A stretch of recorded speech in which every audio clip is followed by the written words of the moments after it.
Welcome to my channel. आज आपण आवळ्याचा मुरावळा करणार आहोत किंवा आवळ्याचं गोड लोणचंही म्हणू शकतो एक प्रकारचं. तर त्याच्यासाठी इथे मी अर्धा किलो आवळे स्वच्छ धुवून आणि पुसून घेतलेले आहेत. त्यांना आपण एका अशा डब्यामध्ये घेऊ आणि डब्याला झाकण लावून कुकरमध्ये एक शिट्टी करून घ्यायची आहे. याच्यात कुठलंही पाणी टाकायचं नाही आहे, जेणेकरून आवळ्यामध्ये पाणी गेलं नाही पाहिजे. तुमच्याकडे जर स्टीमर असेल तर तुम्ही त्याला स्टीमही करू शकतात.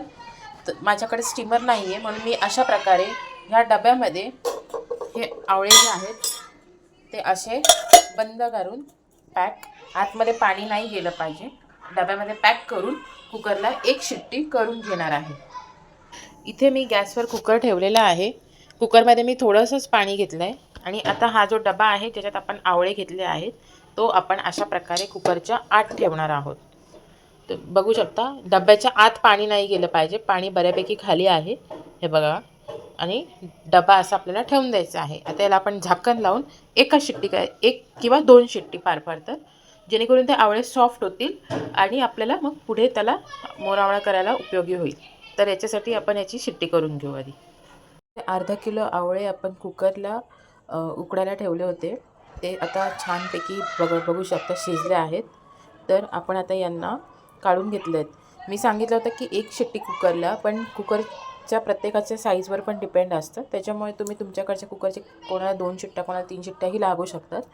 तर एकदा कुकर झालं की चेक करायचं काढून गार झाल्यावर. जर शिजलं नसेल तर पुन्हा लावायचं, पण डब्यात पाणी नाही टाकायचं. हे तुम्ही बघू शकता, याला त्याचं स्वतःचंच किती पाणी सुटलं आहे. ठीक आहे, एक्स्ट्रा पाणी टाकायचं नाही. आता आवळ्यासोबत इथे मी घेतले आहेत अर्धा किलो आवळ्यासाठी फक्त 2 लवंग आणि 4 मिरी.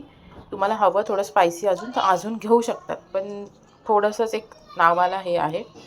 त्याच्यानंतर हे आपण इथे असे कुटून घेणार आहोत. आणि हा आहे गूळ. माझ्याकडे गुळाची पावडर आहे. मी ही पितांबरी गूळ पावडर वापरते, तर ती पितांबरीची गूळ पावडर आहे. अर्धा किलो आवळ्यासाठी आपण इथे जवळपास 350 ते 400 ग्रॅम गूळ घेणार आहोत, म्हणजे अर्धा किलोला थोडासा कमी. तुमच्याकडे जर जास्त गोड खात असतील तर थोडासा तुम्ही एक्स्ट्रा गूळही घेऊ शकतात, पण हे प्रमाण बरोबर आहे. त्यानंतर आता मी हे जे आहेत लवंग आणि मिरी यांना अगदी जास्त बारीक करायचं नाही आहे, फक्त थोडंसं क्रश करायचं आहे, अगदी थोडंसं बस. जास्तही यांना बारीक करायचं नाही आहे. इथे मी कढई घेतली आहे. आता आपण गॅस चालू करूया. आता आपण हे जे आवळे आहेत हे आपल्याला सोलून घ्यायचे आहेत. हे तुम्ही बघू शकता, शिजल्यामुळे यांना असं थोडंसं प्रेस केलं की ह्या आवळ्याचा गर असा सेपरेट होतो आणि हे जे बी आहे हे बाहेर येतं. तर आपल्याला या सर्व आवळ्यांमधल्या बिया अशा काढून घ्यायच्या आहेत. हे तुम्ही बघू शकता, सर्व बिया मी अशा काढून घेणार आहे. मग हे आपण त्याच्यात कढईत टाकून शिजवूयात. तर आता इथे सर्व आवळ्यांच्या तुम्ही बघू शकता बिया अशा काढून झालेल्या आहेत. सर्व बिया मी सेपरेट केल्या आहेत आणि या आवळ्याच्या फोडी आहेत. ह्या एवढ्या साईजच्या म्हणजे व्यवस्थित आहेत. जर तुम्हाला हवं तर तुम्ही याच्यापेक्षा थोड्याशा बारीकही करू शकतात, पण हे मी सुरीने कापलेले नाही आहेत. हे जे आपलं शिजलेलं आवळं आहे त्याच्या ह्या नॅचरलीच अशा फोडी पडतात, तर तुम्ही ह्या वापरू शकतात. आता आपण ही जी घेतलेली कढई आहे याच्यात जी आपण काळी मिरी आणि लवंग आहे ते थोडंसं असं गरम करून घेऊ. थोडंसं गरम झालं की मग त्याच्यात आपण आपले आवळे घालणार आहोत.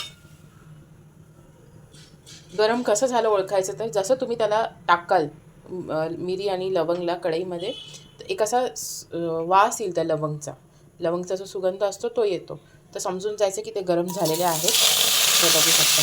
आता हा आपला जो आवळा आहे हा गेलेला आहे त्याच्यात. याला थोडंसं असं परतवून घेऊ, थोडंसं.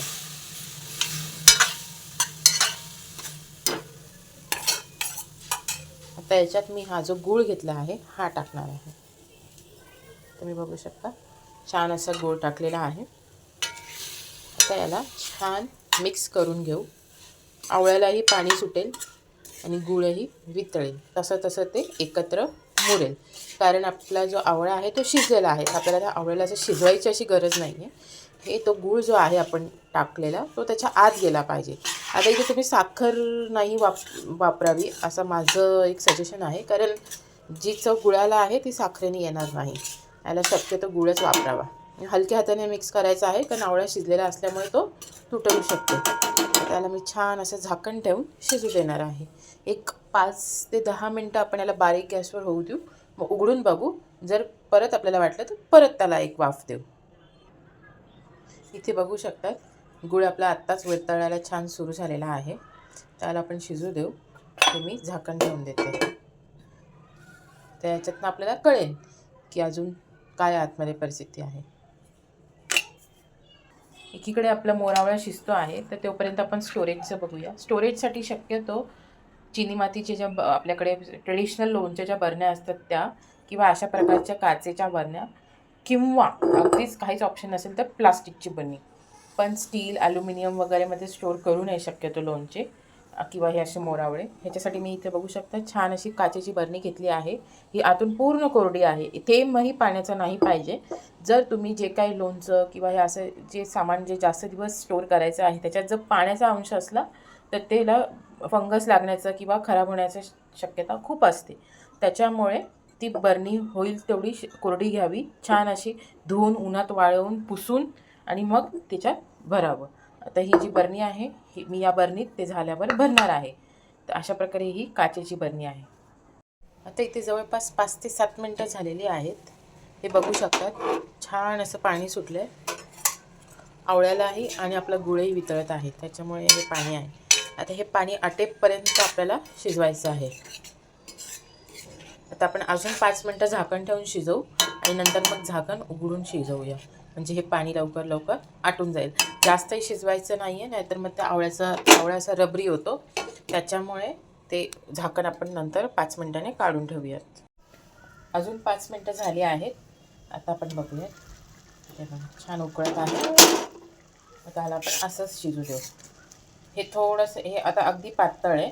थोडं मीडियम कन्सिस्टन्सीला आलं की आपण गॅस बंद करू. अगदी गॅसवरच घट्ट करायचं नाही आहे. मीडियम कन्सिस्टन्सीला आल्यावर जेव्हा आपण गॅस बंद करू मग ते गार झाल्यावर अजून घट्ट होईल. पूर्ण घट्ट करून जर आपण त्याला गॅस बंद केला तर ते एकदम असं घट्ट होईल. तर त्यामुळे त्याला थोडंसं मीडियम कन्सिस्टन्सी येईपर्यंत शिजवायचं आहे. इथे मी गॅस बंद केलेला आहे आणि आता आपला हा जो मोरावळा आहे हा तयार आहे. हे बघू शकतात. थोडंसं अजून पातळ आहे, पण एवढं पातळ राहू द्यायचं कारण हे जसं गार होईल तसं अजून घट्ट होईल. त्यामुळे एवढी कन्सिस्टन्सी ठीक आहे. ही बघू शकतात तुम्ही. असं केल्यावर लगेच जर जास्त पातळ असेल तर हे लगेच तिथे त्याचा रस येईल, पण हे असं होत नाही आहे. थोडा वेळ लागतो आहे. म्हणजे हे आपलं आता झालेलं आहे. याला छानपैकी गार होऊ देऊ, मगच याला बरणीत भरायचं आहे. गरम गरम भरायचं नाही, पूर्णपणे गार होऊ द्यायचं आणि मगच आपण याला भरून ठेवणार आहोत. आता हे पूर्णपणे गार झालं आहे. हे अशी एक जेली टाईप किंवा जेल टाईप कन्सिस्टन्सी झालेली आहे. हे आता आपण स्टोअर करू शकतो. आता याच्यात टिप्स म्हणजे अशा की हे पूर्णपणे गार झाल्यावरच भरायचं. याला ओव्हर कुक करू नका. म्हणजे हे पूर्ण आटेपर्यंत शिजवायचं नाही आहे. नाहीतर पूर्ण आटवून शिजवून आणि वरून परत पाणी टाकलं तर ते सगळं खराब होईल. तर त्याला शिजतानाच त्याच्याकडे लक्ष ठेवायचं आहे. बारीक गॅसवरच शिजवायचं आहे. आणि त्याला जी आपण झाकण 5-5 मिनटाच्या 2 वाफा दिल्या आहेत. नंतर झाकण काढून त्याला जवळपास 20-1 मिनटं शिजवलेलं आहे. तर एवढा त्याला कुकिंग टाईम लागलेला आहे. आणि हे आता आपलं तयार आहे, जे मी या बरणीत भरणार आहे. आपला मोरावळा आता बरणीत भरून तयार आहे. हा जवळपास 2-3 महिने स्टोअर करू शकतो. मी बनवतानाच थोडा बनवते जेणेकरून तो जास्त स्टोअर करायची वेळ येत नाही.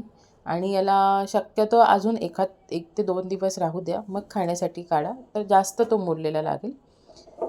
तर अशा प्रकारे आपला आवळ्याचा मोरावळा तयार आहे. खूप टेस्टी आहे, होममेड आहे, नो ऑइल आहे. So enjoy. Thanks for watching.